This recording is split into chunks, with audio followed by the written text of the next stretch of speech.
Okay.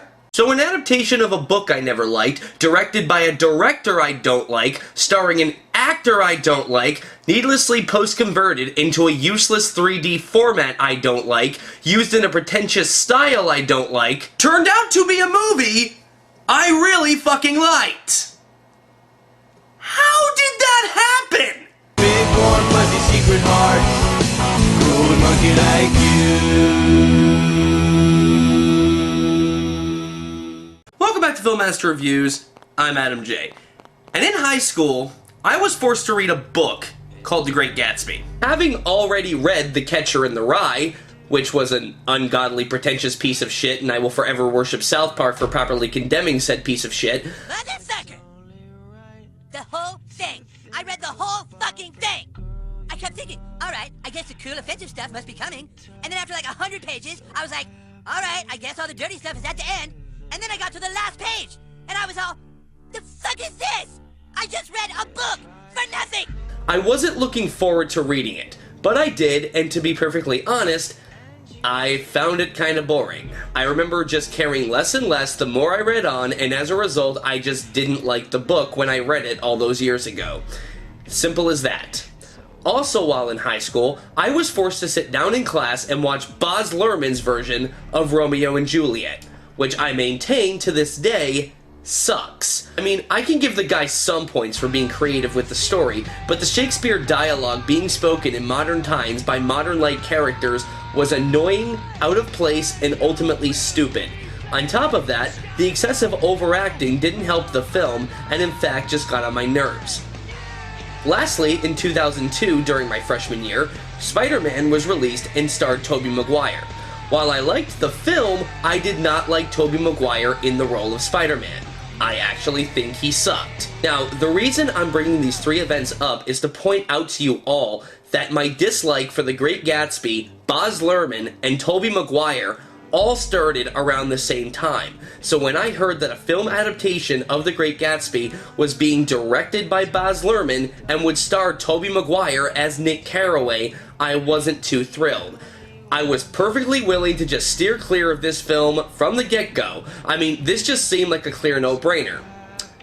Then DiCaprio was casted in the lead role of Jay Gatsby, to which I replied, oh fuck my life, now I have to see it. And how can you blame me? It's fucking DiCaprio!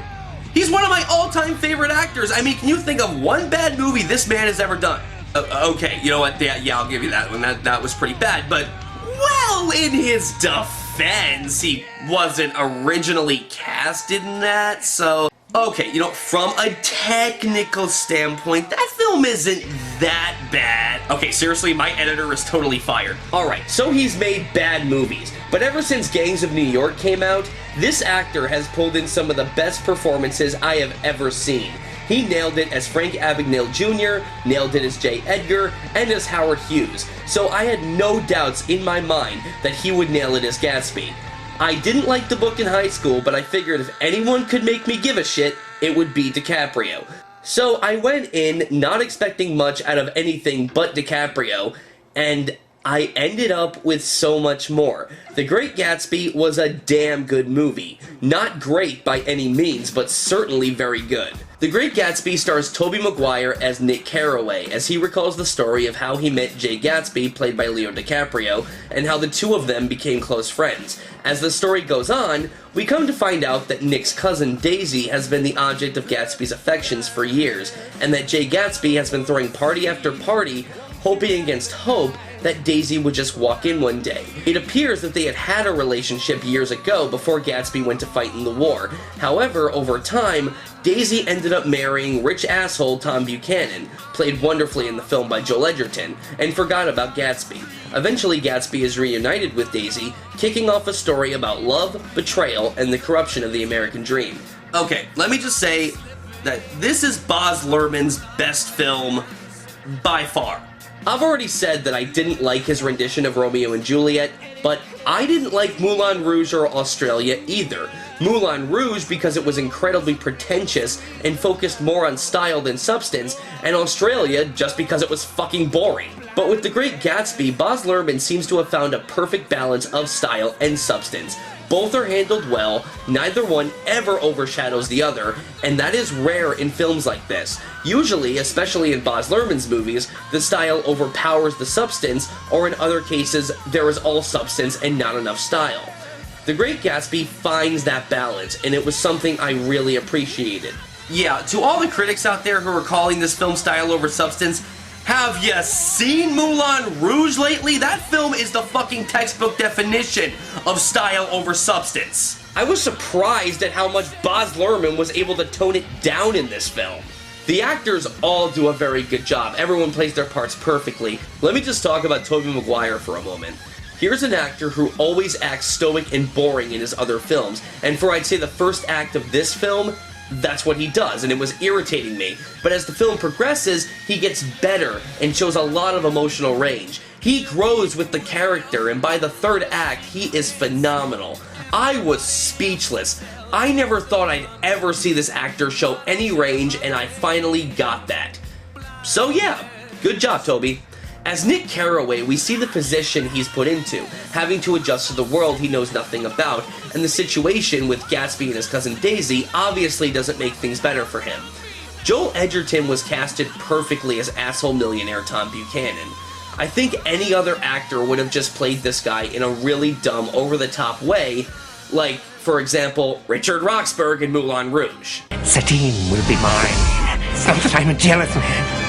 I just don't like other people touching my things! Subtle. However, Joel Edgerton just plays this asshole so well. I just love to hate him. In moments when he should be going apeshit with anger, he manages to just play it cool, keeping his temper in check like he has nothing to fear. Tom Buchanan is nothing more than a spoiled rich dick mule who believes he can get away with anything, and the sad thing is, it's because he can. He's so manipulative and smooth-talking that he can pretty much talk his way out of any situation. It's these aspects that make Tom not just a good antagonist, but a scary one as well. Carey Mulligan was a decent choice for Daisy. I liked the way she played the part. Isla Fisher was a good choice for Myrtle Wilson, although to be perfectly honest, I think she would have made a much better Daisy. But hey, that's just my opinion. Nick's the writer. Oh. Oh, I'm in Bonds, actually. I want you get on the next train. Now? Yes. Can we get the dog for the apartment? Whatever you want. Hey, Mr. Buchanan, you want a soda? I'm fine. No? Call your sister if you like him. No. That's all right, thank you. Catherine said to be very good looking by people who ought to know. Really, I can't. Hey, you want to embarrass Myrtle? That's rude. Finally, we get to DiCaprio as Gatsby. What can I say? He fucking nails it once again, just like I knew he would. He embodies everything that this character is supposed to be, and he only gets better as the film progresses. I can't say enough great things about him, you've just got to see the movie. If I have any complaints, it's that DiCaprio says the term old sport a lot, and I mean a lot in this film. But in the long run, it didn't bother me too much. Again, I didn't care for the book when I read it in high school, but DiCaprio had me asking the question, how did I not like that book or this character? Gatsby is a brilliantly written character caught in a love triangle where strangely he seems to be the only one who is truly invested. His love for Daisy is there and borders on obsession. We see the pain this character goes through wanting nothing more than to be with Daisy, throwing party after party, just hoping she'll show up. The way he speaks about Daisy, you really get that he loves her, can't let her go, and would do anything for her. I won't spoil the ending for those who haven't seen the film or read the book, but it all ends in a bit of tragic irony. I'm so mad that DiCaprio has never been given an Oscar, and judging by the reviews that have come out for this film, I doubt he'll get an Oscar for this performance, and it's a shame. This is one of his best performances, right up there with his performances in The Aviator, J. Edgar, and Django, and he deserves some fucking recognition at this point. I've gotten all these things for her. I've gotten all these things for her. Now she just wants to run away. She wants to leave that. Jay, you can't repeat the past. Can't repeat the past. No. course you can. Of course you can. Now that all being said, what didn't I like about this film?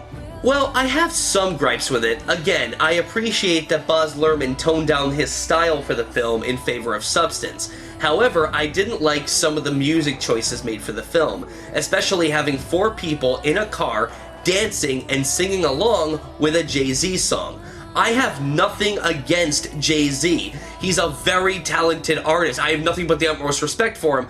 But this movie is taking place in the 1920s, so something like that just feels incredibly out of place. Then there's this billboard that has the cover of the book on it in the film. Every time the characters pass the billboard in their cars, and I mean every time, Baz Luhrmann, for whatever reason, feels we need a close-up of that billboard. I mean, I don't know if that was just an attempt at being artsy, but after a while, I was just saying to myself, okay, I saw it the first 6 times, Baz. You don't need to show it another 5 times. We get it. The eyes are there. They watch everything. Blah, blah, blah. We fucking get it. It was just distracting and got very tedious very quick. I thought the whole beginning and end of Nick Carraway being in a sanitarium narrating the story to a doctor was incredibly unneeded. And I felt that the affair between Tom Buchanan and Myrtle Wilson was underdeveloped. Not that it was a huge part of the book, but I felt the film could have focused more on it to make it more interesting. To be fair, it does in one scene, which turned out to be very awkwardly funny, but that one scene was about it. Not to mention that Isla Fisher is one of the most beautiful and talented actresses working today, so seeing more of her in the movie could have only benefited it. But despite those minor gripes, The Great Gatsby is a damn fine piece of cinema. It tells a classic story in a unique way, features a powerhouse cast playing well-written characters, and much to my surprise, I really liked it. It's not a perfect movie, but it is by no means a bad one as most would lead you to believe. Gatsby's story is unique, heartfelt, tragic, and only made better and worse at the same time by the people he surrounds himself with and the one woman he can't do without. This is definitely one of the better films I've seen this year, and I'm now in the process of rereading the book. Hopefully, I'll like it better the second time around. I'm giving The Great Gatsby 4 out of 5 stars, and although that is a pretty standard rating, this will most likely make my best films of the year list in January, if only because it was the most surprising film I've seen in a long time.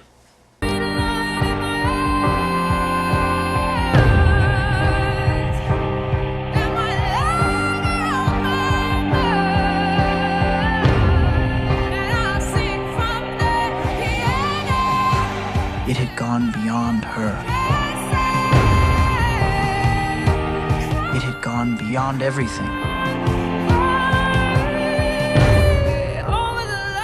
Something ought to be done about a fella like that.